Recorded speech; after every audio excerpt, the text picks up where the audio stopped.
أعوذ بالله من الشيطان الرجيم. بسم الله الرحمن الرحيم. الحمد لله رب العالمين، والصلاة والسلام على أشرف الأنبياء والمرسلين وعلى آله وصحبه أجمعين. اللهم افتح علينا حكمتك وانشر علينا من خزائن رحمتك يا أرحم الراحمين. رب اشرح لي صدري ويسر لي أمري واحلل عقدة من لساني yafqahu qawli. Amma ba'.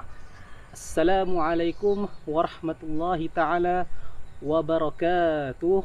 Ustaz ucapkan kepada semua murid tahun 2 yang menjalani PDPR bagi sesi 2021. Okey, baiklah, pada hari ini kita akan belajar tajuk dalam bidang adab unit 1, iaitu berkati rezekiku, iaitu dalam muka surat 115. Jadi kamu boleh buka muka surat 115 dalam buku teks kamu. Ustaz harapkan semua murid semasa melihat video pembelajaran yang Ustaz buat sini, pastikan kamu bersama dengan buku teks kamu sebagai rujukan. Sambil kamu dengar, sambil kamu tengok Ustaz mengajar, kamu boleh rujuk buku teks kamu supaya lebih mudah faham. Okey, jadi sekarang buka muka surat 115.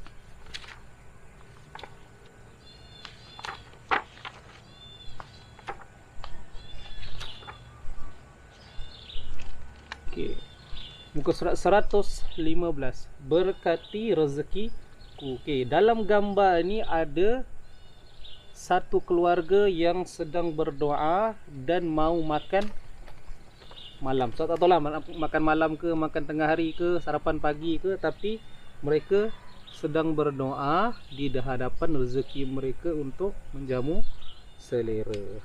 Okey. Jadi apabila kamu dah tengok gambar begini, kamu rasa apa kita akan belajar pada hari ini? Sudah tentunya kita akan belajar adab makan. Makan pun ada adab. Okey, jadi bukannya kita ni depan rezeki nampak je makanan, lepas mak kita dah masak terus pergi duduk dekat kerusi terus makan. Okey, tidak tengok kiri dan kanan. Bukan begitu. Jadi adab dalam makan ni ada 3. Yang pertama, adab sebelum kita makan. Okey, lepas tu adab semasa kita makan dan adab selepas kita makan. Jadi ada 3: sebelum, semasa dan selepas. Bila kamu dengar ni, ustaz banyaklah pula adab nak makan, ada makanan depan mata, makan je lah. Itu yang kita nak belajar ni, adab makan.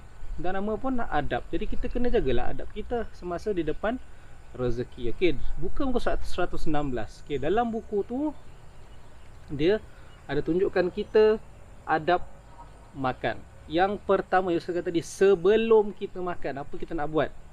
Okey, yang pertama, sebelum makan cucilah tangan. Kan, membasuh tangan sehingga bersih. Kamu mungkin daripada luar tadi tengah main, mak panggil, "Ali, sini makan." Okey, kamu pun berlari masuk rumah, terus pergi duduk atas meja, terus makan kah? Tadi kamu dah main tanah, kamu dah main batu.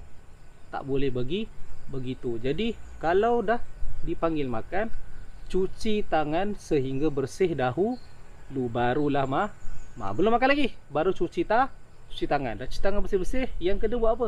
Duduk dengan tertib. Pergi dekat meja, duduk bagus-bagus pemakanan. Kan nak makan kan? Duduk bagus-bagus, tegak-tegak.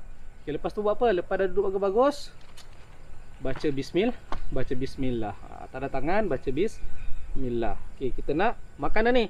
Okey, yang ketiga, membaca doa makan. Inilah yang kita nak kata adab sebelum makan. Tadi cuci tangan, duduk dengan tertib. Yang ketiga, membaca bismillah. Yang keempat, membaca doa makan. Ini doa makan ni, mustahil lah tiada orang yang hafal doa makan. Kan, pasal makan mesti nombor 1 punya. Okey, kalau ustaz tanya lafaz niat solat, mesti ada yang tergagap-gagap kan. Tapi kalau doa makan, mesti semua dah tahu, dah hafal. Anak ustaz yang umur 4 tahun dengan 2 tahun pun doa makan pun boleh baca sudah, cuma belum hafal lah. Okey, Jadi macam mana baca doa sebelum makan dan minum? Ustaz bacakan. Okey. Bismillahirrahmanirrahim. Allahumma barik lana fima razaqtana wa qina azabannar. Maksudnya, ya Allah, berkatilah rezeki kami dan jauhi kami daripada azab neraka. Nah, tak hafal lagi? Allahumma barik lana fima razaqtana wa qina azaban nar. Mustahil ada yang tidak hafal. Okey, doa inilah yang paling duluan kamu hafal selain doa-doa yang lain. Okey, jadi kamu kena ingat. Tadi Ustaz ada sebutkan 4 adab sebelum makan. Okey, selesai sudah sebelum makan. Okey, dah selesai baca doa, nak buat apa? Adab semasa makan. Okey, dah selesai sudah tadi, lepas baca doa. Okey, kamu tengok muka surat seterusnya. Ni banyak sikit. Ustaz nak makan pun nak kena banyak lagi adab, betul. Okay, kita ni manusia ni, kita menjadi umat Islam ni, kita penuh beradab. Okay, menjadikan cantiknya Islam tersebut. Okay, jadi apakah adab semasa makan dan minum? Yang pertama, gunakan tangan kanan. Ni tangan kanan kamu. Okay, okay, gunakan tangan kanan untuk makan.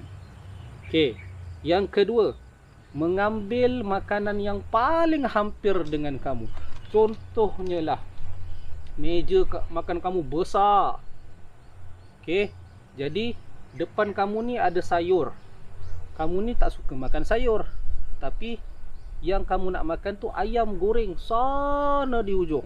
Jadi macam mana? Ada kamu perlu bangun ambil yang ayam sana. Okey, tidak boleh. Okey, jadi apa yang kamu buat? Ambil makanan yang paling hampir. Ada sudah nasi depan kamu, ada sayur, ambil dulu sayur. Kalau tak suka makan sayur, ambil sikit sajalah. Janji ambil makan. Dah selesai ambil makanan. Okey. Kalau kamu nak juga ayam goreng kamu, minta dekat orang yang hampir dengan ayam goreng tadi untuk berikan ayam goreng kamu yang kamu nak tadi. Nampak, itu adab dia. Okey, adab dia. Maknanya ambil makanan yang paling hampir dengan kamu. Yang ketiga, elakkan meniup makanan atau minuman yang panas. Selalunya kalau mak kita panggil makan, makanan tu masih panas-panas lah, so baru permasaan. Jadi jangan tiup makanan ataupun jangan tiup minuman. Okey, yang ketiga, yang keempat, elakkan berbual perkara yang tidak baik ketika sedang makan.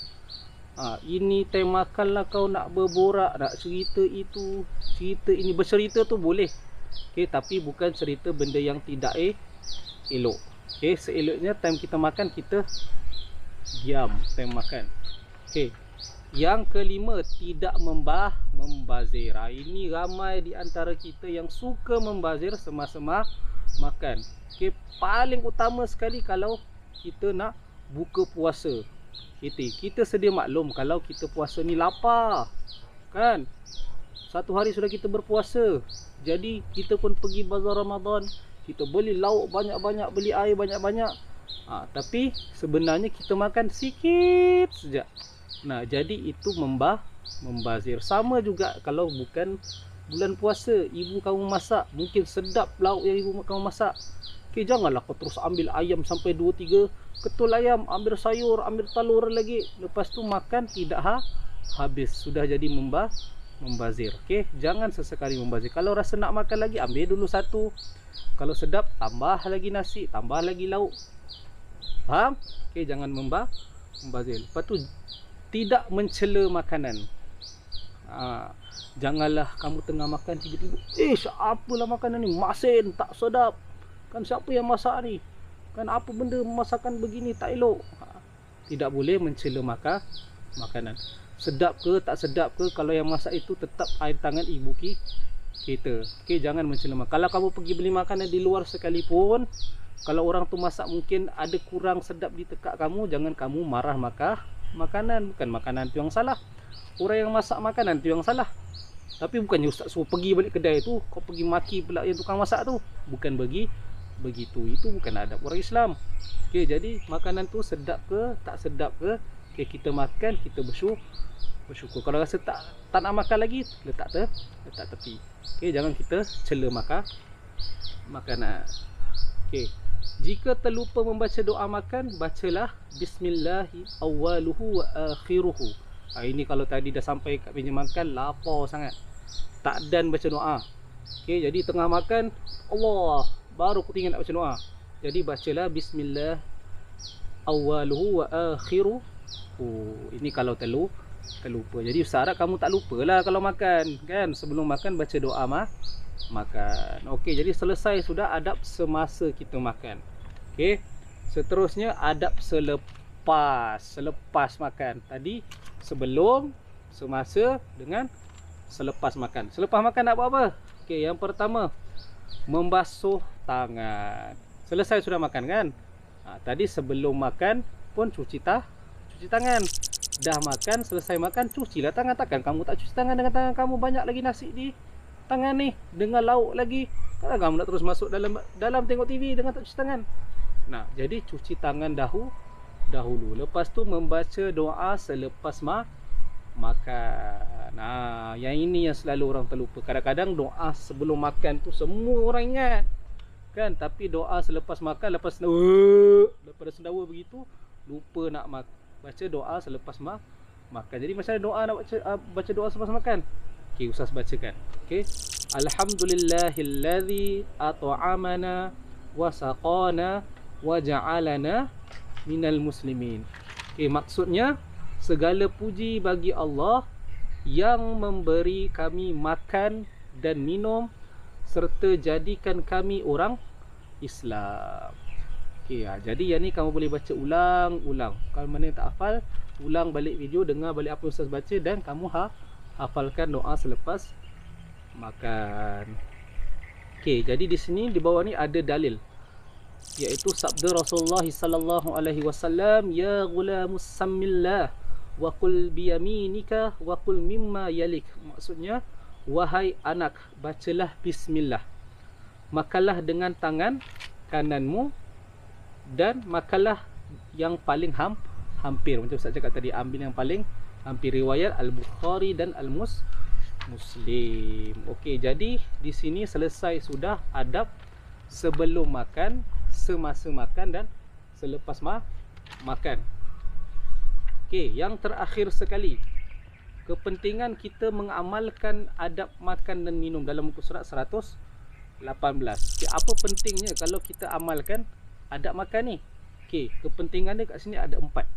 Okey, yang pertama, berdisiplin, kesihatan terpelihara, masyarakat harmoni, dan bersyukur. Okey, Ustaz akan terangkan satu per satu. Kepentingan yang pertama, berdisiplin. Apa itu berdisiplin? Iaitu menjaga maruah diri dan keluarga. Maknanya kalau kamu sampai dekat meja makan, kamu amalkan adab tadi, maruah kamu tidaklah tercemar. Tidaklah kamu datang makan macam orang yang tidak tentu. Jadi benda itu menjaga maruah diri kamu dan keluarga kamu. Lepas tu terhindar daripada melakukan perbuatan tercela. Itu untuk yang pertama, yang berdisiplin. Yang kedua, kesihatan terpelihara, iaitu terhindar daripada jangkitan kuman dan penyakit berbahaya. Kenapa terhindar daripada penyakit? Sebab sebelum kita makan, kita cuci tangan. Itu yang penting. Okay, kalau kamu makan dalam keadaan tangan kamu kotor, maknanya kamu mengundang penyakit lah, kan? Okay, lepas tu meningkatkan kualiti kehidupan kita. Cuci tangan dengan makan makanan yang bersih dan dengan tangan yang bersih. Jadi kita akan dapat meningkatkan kualiti kehidupan kita. Badan kita pun jadi sihat sebab kita makan makanan yang bersih. Okay, yang ketiga, masyarakat harmoni. Okay, masyarakat harmoni merapatkan hubungan baik sesama manusia, hidup aman dan damai. Kalau kamu makan bagus, adab kamu ada, benda tu akan merapatkan silaturahim kita dengan orang lain. Okey, kita ni adab bagus, okey, sopan santun, orang akan sayang dengan kita. Kalau kita ni perangai tidak bagus, ada ke orang mau kawan dengan kita? Tiada. Okey, jadi itu yang kita kena utamakan, adab dalam hidup kita. Okey, seterusnya bersyukur. Ini mendapat keberkatan daripada Allah Subhanahu Wa Taala dan mengelakkan daripada pembaziran. Kita makan sikit ke, kita makan banyak ke, makan yang sedap ke, makan yang tidak sedap ke, kita kena sentiasa bersyukur. Sebab mungkin ada orang yang tak dapat makan lagi. Mungkin kita hari ni makan nasi, ada orang tak makan nasi pun hari ni. Okay? Mungkin hari ni kamu hidup seronok, mungkin ada orang yang hidup tidak seronok. Mungkin kamu rasa kamu cukup segala pakaian kamu, mungkin ada orang yang tidak cukup segala pakaiannya. Okay, jadi kita kena sentiasa bersyukur. Ada makanan ke, tiada makanan, kena sentiasa bersyukur. Itu semuanya nikmat yang diberikan oleh Allah Subhanahu wa taala. Okey, jadi selesai sudah pembelajaran kita pada hari ini berkenaan dengan berkati rezekiku, iaitu adab-adab sebelum makan, semasa makan dan selepas makan. Dan juga yang akhir tadi iaitu kepentingan mengamalkan adab makan. Jadi sampai di sini sahaja pembelajaran kita pada hari ini. Sekiranya ada yang kamu tidak faham, kamu boleh terus bertanya kepada Ustaz. Ustaz akan terus menjawab persoalan kamu dan memberi keterangan yang lebih lanjut. Okey, jadi kita akan bertemu lagi pada video yang akan datang. Sekian, wabillahi taufiq wal hidayah. Assalamualaikum warahmatullahi taala wabarakatuh.